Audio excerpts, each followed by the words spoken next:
déshydratation, des taches pigmentaires, des rougeurs. Je pense que tu aurais besoin d'un petit diagnostic de peau, Jennifer. Ça peut être intéressant, effectivement. Bonjour. Bonjour les filles. Alors aujourd'hui, on va vous parler du diagnostic de peau, qui est un très bon levier pour développer vos ventes à la fois de produits, mais aussi de prestations. Tout à fait. Alors, tout de suite, je vous entends. C'est fou, on a une ouïe incroyable. Je n'ai pas l'argent pour aller investir dans une machine, mais on n'est pas obligé d'avoir une machine. La machine, c'est vous d'abord, en premier, c'est votre expertise, c'est votre savoir-faire, c'est vos compétences qui vont établir ce diagnostic de peau. Ouais. Est-ce qu'on ressort la lampe de Wood et Ah non, non, c'est s'il pas la vous plaît. Non, vous avez des yeux, c'est très bien, servez-en. Mettez vos lunettes, hein, mais non. La lampe loupe, au moins. Lampe loupe si vous en avez envie, mais sincèrement, je suis même pas convaincue que ce soit vraiment obligatoire. Ouais, c'est vrai que quand on a des rougeurs, des taches pigmentaires, des rides ridules, ça se voit tout de suite, il n'y a pas besoin de... Et l'esthéticienne, sa meilleure arme, c'est ses mains. Voilà, et ses yeux. Et ses yeux. Donc vous n'avez pas besoin, si vous avez vos machines, tant mieux, développer votre business, bien évidemment. Si vous n'en avez pas, vous n'êtes pas obligé du tout pour faire un diagnostic de peau. De toute façon, vous le faites systématiquement pendant vos soins du visage. Et bien pourquoi vous ne feriez pas un diagnostic de peau à votre cliente épilation? Voilà. Pourquoi? Ça, c'est cette technique-là du diagnostic de peau, nous, on le conseillerait plutôt en quelque chose de gratuit, puisque l'objectif, c'est de développer vos ventes de produits, voire vos ventes de prestations, parce que si vous diagnostiquez que la cliente a un problème de déshydratation, vous pouvez lui proposer de faire un soin du visage chez vous, soit aujourd'hui, soit dans la semaine prochaine, par exemple. Mais alors moi, je suis d'accord avec toi qu'on n'est pas obligé d'avoir un appareil à diagnostic de peau. Cependant, on est aujourd'hui dans une ère du digital et c'est hyper tendance. Il y a de plus en plus de marques qui le proposent. Oui. Et même, il existe des vendeurs d'appareils spécialisés. Qui sont spécialisés là-dedans et vous n'êtes pas obligé de faire ça par votre marque. Vous pouvez très bien rentrer tous vos produits de toutes vos marques dans un même appareil parce que le problème quand on investit dans un appareil du diagnostic de peau d'une marque en particulier, c'est que vous ne pouvez pas mettre toutes vos marques, vous ne pouvez pas mettre toutes vos prestations, ça peut concerner que la marque. Cette marque, voilà. Tout à fait. Donc, regardez, furetez, si vous n'avez qu'une seule marque et que c'est une marque qui propose l'appareil à diagnostic de peau, à ce moment-là, faites-le, prenez l'appareil de cette marque. Mais par contre, pour moi, ces appareils-là, ça permet de valider scientifiquement votre discours et les clientes, maintenant, elles ont tellement l'habitude de faire confiance à Google, de faire confiance à leurs ordinateurs, à leur téléphone et les gens ont une affinité maintenant avec le digital qui n'existait pas il y a quelques années.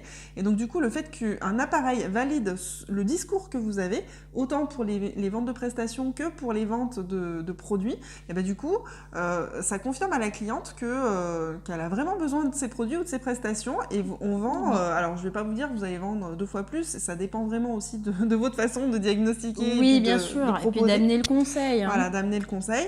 Mais en tout cas, une chose est sûre, c'est que ça peut vous permettre d'augmenter vos ventes, ça c'est clair.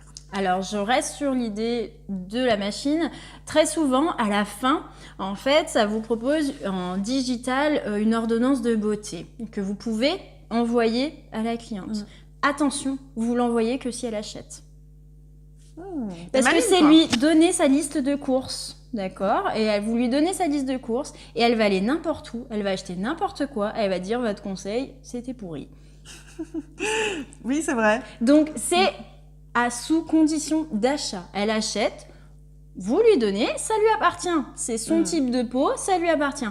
Elle n'achète pas, vous le conservez et si elle a besoin, elle reviendra vers vous, vous redemandez. Ne donnez pas sans condition. Ouais. Dis donc, t'es vraiment dur en affaires. Oui, toi, hein. oui.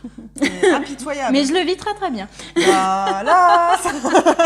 Ton univers impitoyable. Non, mais vraiment, parce que ça, c'est des techniques de vente. Vous ne donnez pas la liste de courses à votre cliente pour qu'elle aille acheter ça n'importe où et n'importe quoi et mettre votre responsabilité sur cet achat. C'est vrai. Du coup, ça peut complètement vous Valoriser. dévaloriser, décrédibiliser, alors qu'en fait, la cliente, elle n'aura pas du tout écouté votre conseil voilà. précis. Donc, restez vraiment sur quelque chose de qualitatif et valorisez-vous via ce diagnostic en fait de peau, hein. Mais ne donnez pas tout cuit à votre cliente. Vous en donnez déjà beaucoup tous les jours à vos clientes, mais gardez-en quand même pour vous. C'est votre business aussi, donc gardez ça en tête. Oui, vous êtes conseillère, mais vous avez besoin aussi d'avoir un chiffre d'affaires qui augmente et pas de faire augmenter celui de la parfumerie d'à côté. En tout cas, le diagnostic de peau, c'est vraiment un super outil pour vous, pour développer vos ventes de produits.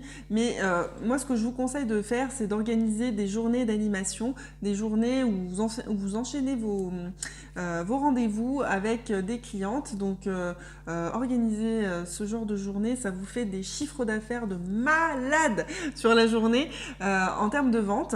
Et puis, ça peut vous permettre aussi de prendre des rendez-vous pour la suite pour vos prestations de soins visage. Tout à fait. Donc, c'est parti. Prêt, feu, partez pour les diagnostics. Et merci de toutes ces attentions pour ces vidéos. Merci. J'espère que ça vous aura plu. Et surtout, on reste disponible. N'hésitez pas. Voilà. On est là. Et puis, si ça vous a plu, si ça vous a pas plu, vous pouvez mettre des commentaires là, juste en dessous de la vidéo. C'est important pour nous de savoir si, comment vous avez reçu tous ces conseils, si ça vous a servi, si vous les avez mis en place. Comment vous les avez mis en place ?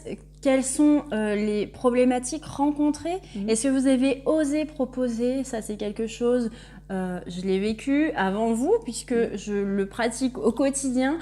Faut oser, quand vous avez une équipe, comment vous transmettez ça ? Comment faire en sorte que votre équipe vous suive à oser, à proposer ? Ça, revenez vers nous, on vous donnera toutes les astuces pour motiver tout le monde et surtout vous motiver la première à le faire. Voilà. Et écoutez, on vous dit à très bientôt pour d'autres trucs et astuces de Jenny et Nelly. À bientôt.